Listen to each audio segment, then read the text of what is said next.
Alright guys, sorry. Had to start a new video. Clicked the wrong button. Shouldn't have fired my camera guy. There's your look at your oil seal for the axle. You can see it's dripping. So I'm guesstimating, if you guys want to know, I would say at least make sure you have a quart of the Mercron LV transmission fluid on hand to top this thing back off. But anyways, we're gonna pull that seal out of there. Got my seal puller. I'm gonna show you something cool. So Ford, when you buy the new seal, it comes with this doodad. Now this doodad is pretty slick, and I'm actually gonna hang on to this for future reference. So what we're gonna do, so the new seal goes in. This goes into the seal, okay, and then your axle goes inside of this blue plastic piece.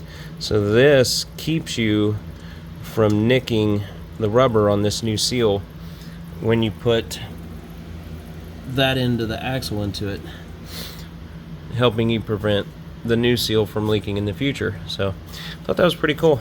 And then once you run the axle shaft through this, obviously you can see where it's cut in half. You just bleep, you just pull it out.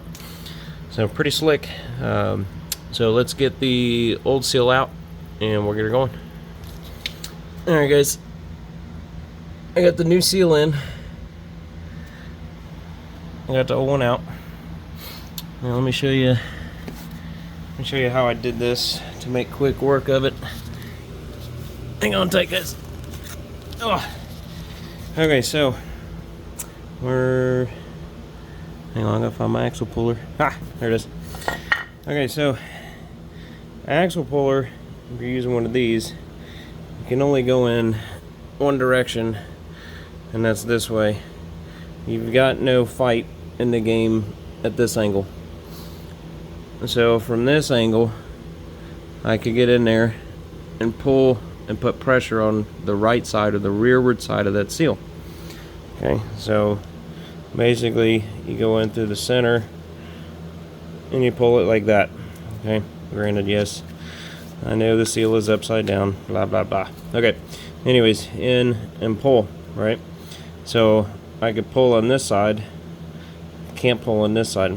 And so what you do is you go up underneath the car and you take the tool I just had in my hand that walked away. So you go up underneath the car from the front, take your little flathead screwdriver and just gently tap in between the seal, or the edge of this seal in the housing, okay? And then just tap it, it'll come out, it'll slowly come out, okay? Work it around just all along this angle, just slightly tapping it just to pull it out towards you. And then once you get that done, then come back in with your puller again, okay? And then pull, she pops right out. Didn't take much, wasn't that hard. Okay, now we're going to insert our tool back in there. Okay, that's gonna go inside the seal, and then we can insert the axle shaft into that. So let me get that done, we'll be back. Alright guys, let me show you this real quick. Oh, one thing I wanted to tell you, now you do have some fancy pullers, stuff like that, or some seal drivers come with these flat plates, and then they come with the universal handle on them that you can attach them to drive in seals. That's well and dandy. This seal is almost 2 times the size of the kit that I've got to press seals in. So you gotta get creative. 2x4. So I use my 2x4 and a hammer. It's wood, it's soft. So I stuck that down in there and I just lightly tapped on the block. I'm not smashing this thing. This is not like a hydraulically pressed seal. So you just put your block in there and you just start lightly tapping on it, and I'm moving the block around in a circle as I do this so I get even pressure all the way around the seal.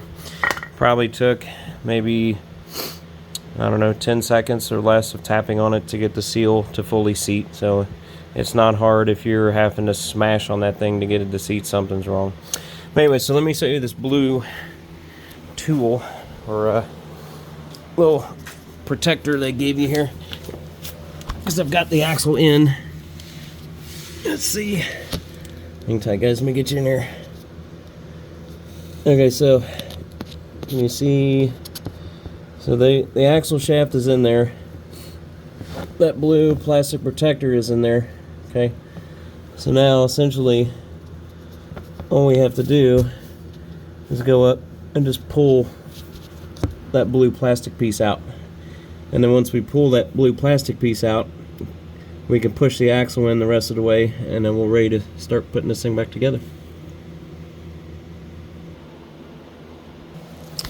Alright guys, so here we got strut bolts back in, got to tighten them down, axle nuts on, axles in.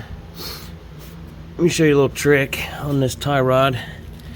If you're like me, you're probably going to get frustrated with their design. So a tie rod, outer tie rod bolt. Okay, let me move my light here, get a better angle. Okay, so sorry if there's a glare. Let me fix this. The actual stud is a 10 millimeter. This is a 21. So what I did was I had my ratchet with the 10 millimeter on top of it on the stud, then used a boxed in wrench for the nut, and then basically just did a two-hand action back and forth. There is a plastic locking nut on this.